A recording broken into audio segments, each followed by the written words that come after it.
Do you bid me, you say, shun the throng and withdraw from men and be content with my own conscience? Where are the counsels of your school which order a man to die in the midst of active work? As to the course which I seem to you to be urging on you now and then, my object in shutting myself up and locking the door is to be able to help a greater number. I never spend a day in idleness. I appropriate even a part of the night for study. I do not allow time for sleep, but yield to it when I must.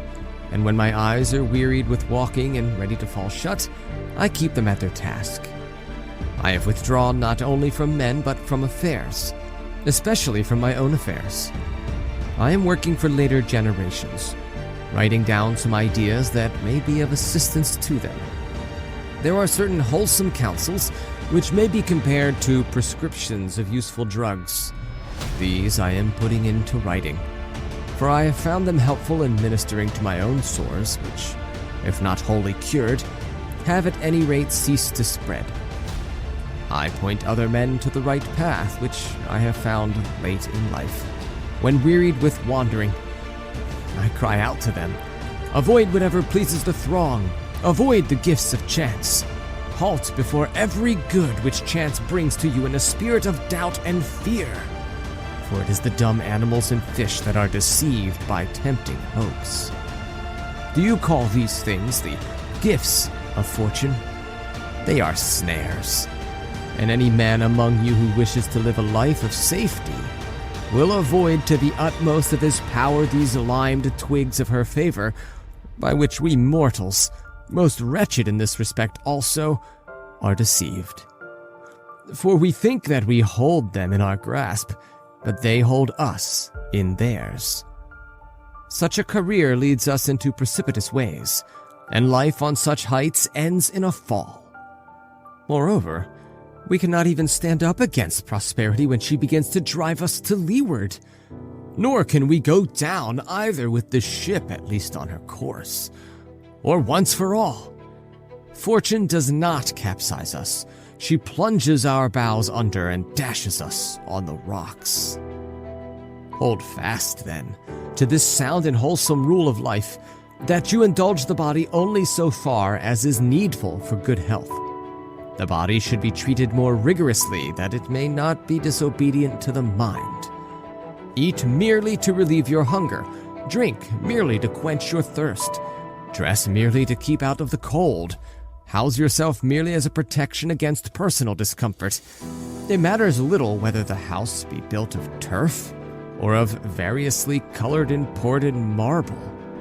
Understand that a man is sheltered just as well by a thatch as by a roof of gold. Despise everything that useless toil creates as an ornament and an object of beauty, and reflect that nothing except the soul is worthy of wonder. For to the soul, if it be great, naught is great.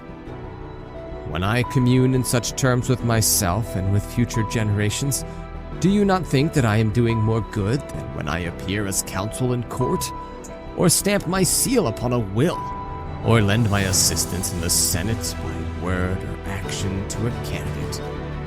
Believe me, those who seem to be busied with nothing are busied with the greater tasks. They are dealing at the same time with things mortal and things immortal.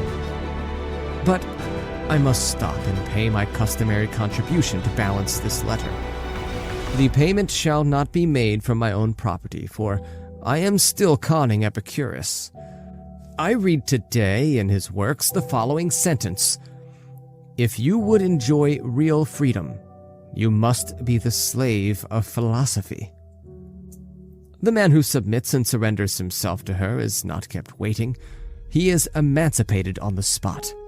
For the very service of philosophy is freedom. It is likely that you will ask me why I quote so many of Epicurus's noble words instead of words taken from our own school. But is there any reason why you should regard them as sayings of Epicurus and not common property? How many poets give forth ideas that have been uttered or may be uttered by philosophers? I need not touch upon the tragedians and our writers of national drama, for these last are also somewhat serious, and stand halfway between comedy and tragedy. What a quantity of sagacious verses lie buried in the mime!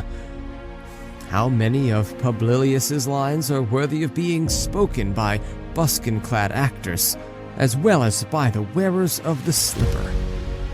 I shall quote one verse of his which concerns philosophy, and particularly that phase of it which we were discussing a moment ago, wherein he says that the gifts of chance are not to be regarded as part of our possessions. Still alien is whatever you have gained by coveting. I recall that you yourself expressed this idea much more happily and concisely. What chance has made yours is not really yours. And a third, spoken by you still more happily, shall not be omitted. The good that could be given can be removed. I shall not charge this up to the expense account, because I have given it to you from your own stock. Farewell.